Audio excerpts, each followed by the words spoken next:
મહત્વના સમાચાર suspended police કર્મી નીતા ચૌધરી કે જેની ગુજરાતે એટીએસે ધરપકડ કરી લીધી છે।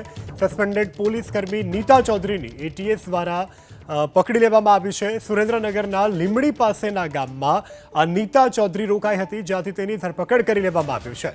તો કચ્છમાંથી બુટલેગરની સાથે સાંઠગાંઠ ધરાવતા અને પોલીસ કર્મી ઉપર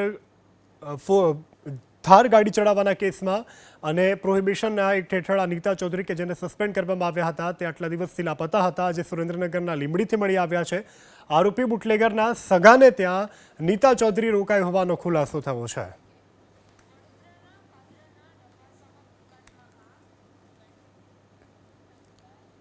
પોલીસની બુટલેગર સાથે સાંઠગાંઠનો ફરી એક વખત પર્દાફાશ થયો છે। પોલીસને બુટલેગર સાથે સાંઠગાંઠનો પર્દાફાશ। દાહોદમાં પોલીસ કર્મચારીની બુટલેગરની સાથે સાંઠગાંઠનો ખુલાસો થયો છે। લીમખેડા ડીવાયએસપીનો ડ્રાઈવર બુટલેગરને મદદ કરતો હોવાનો ખુલાસો થયો છે। લીમખેડા ડીવાયએસપીના ડ્રાઈવર ભૂપેન્દ્ર રાઠોડની અટકાયત કરવામાં આવી છે। સૌથી મોટા સમાચાર ફરી એક વખત પોલીસની બુટલેગર સાથે સાંઠગાંઠ હોય તેનો પર્દાફાશ થયો છે। દાહોદ પોલીસ કર્મચારીની બુટલેગરની સાથેનો સાંઠગાંઠનો ખુલાસો થયો છે।